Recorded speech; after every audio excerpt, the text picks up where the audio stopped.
कभी कभी कोई व्यक्ति किसी को दारू पिला देता है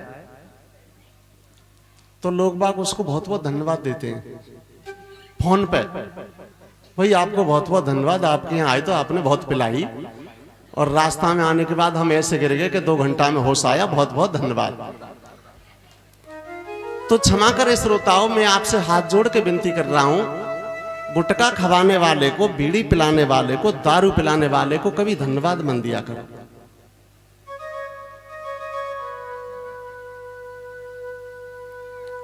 क्योंकि वो धन्यवाद के पात्र की चीज कहां है। और मैं क्षमा चाहूंगा, मेरी बात का आप बुरा ना माने, ये छोटा सा जो बच्चा जब आप स्कूल के लिए भेजते हो उस समय बच्चे को क्या सिखाते हो? या मेहमान घर पे आ रहे होते हैं और जब वो विदा करते हैं तो क्या कहते हो बच्चे से कि बेटा तेरे फूफा जी जा रहे हैं, इनसे बाय कर ले। ये बाय वाला जो समझ है, जो मेरी समझ में आज तक नहीं आया। हमारे यहां तो बाय उसको कहते हैं जो बेटा घर में मम्मी पापा और बहन भाई सबको मार रहा हो, तब कहते हैं कि जब बाय आ गई। तो मेरे कहने का मतलब है, मैंने आपको पहले भी बताया था कि हम जिस चीज पर बोलेंगे और जिस चीज को अमल करेंगे तो परमात्मा हमें उसी चीज के बारे में तथास्तु बोलता है, यानी ऐसा ही होगा। तो कभी भी हम अपने मन में नेगेटिव विचार ना लाएं। आप अपने बच्चों को यह सिखाएं, बेटा राधे राधे कहा करो, कोई मेहमान आवे या कोई जाए, बेटा राधे राधे बोलो, राम राम बोलो, सीताराम बोलो, हरे कृष्णा बोलो।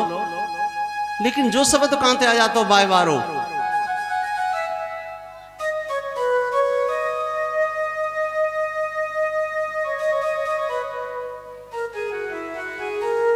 ये शब्द कभी नहीं बोलना चाहिए कि बेटा बाय बाय करो।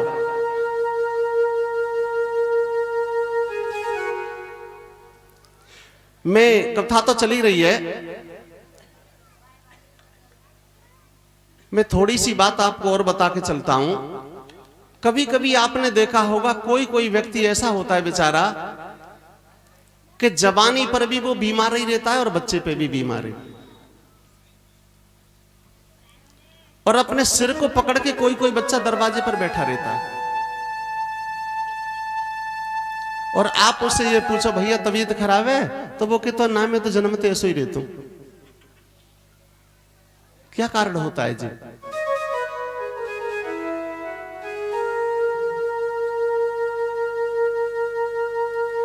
माताएं बहनें क्षमा करें,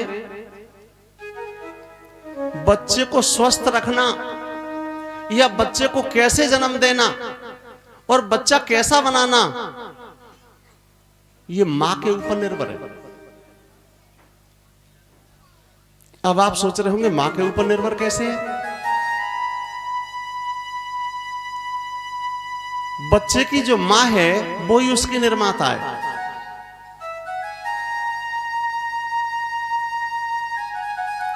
कभी आपने देखा होगा जब हमारे घर में कोई मृत्यु हो जाती है तो सब लोग शोक मनाते हैं, अर्थी के पास में बैठ के रोते हैं, मां भी रोती है, भाई भी रोते हैं। और छोटा सा बच्चा जो चारपाई पर सो रहा होता है, कभी कभी वो उठ के रोने लगता है।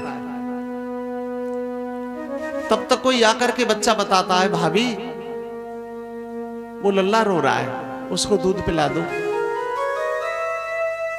वो बहन जाती है और बच्चे को उठा के गोदी में ले लेती हैं, और पहले तो उस बच्चे को गोदी में लेकर के रो रही होती हैं। वो बच्चा देखता है कि मेरी मां रो रही है, और फिर क्या काम करेंगे, उसे दुग्धपान कराएंगे।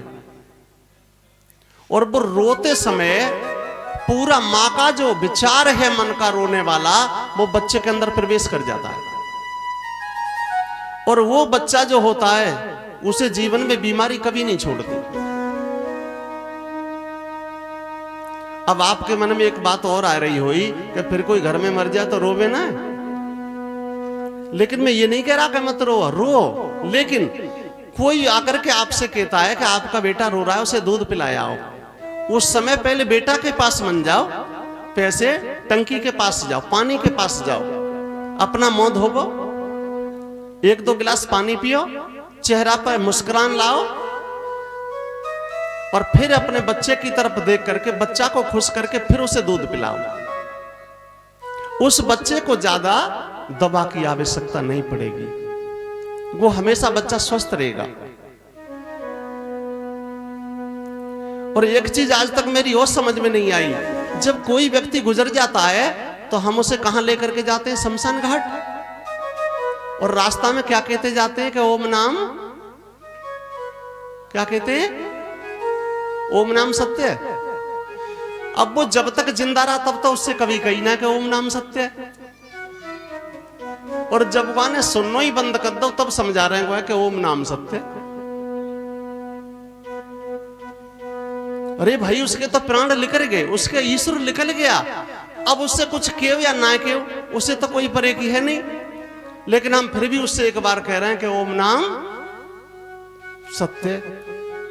तो ये बात तो बताने की जब थी जब वो जिंदा होता।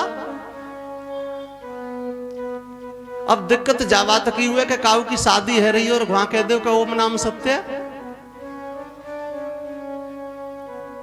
तो लोग बाग हो सकता है कुछ तो पीटन लागेंगे, लेकिन वो गलत थोड़ा ही कह रहा है, वो यही तो कह रहा है कि ओम नाम सत्य है। तो सत्य तो है, बात सही है, लेकिन उस समय जो व्यक्ति प्राणों को छोड़ गया वो तो एक मिट्टी हो गया।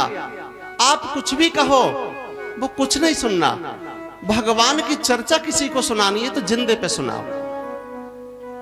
ये कोई जरूरी नहीं है कि हम सब बाहर जाएंगे कहीं।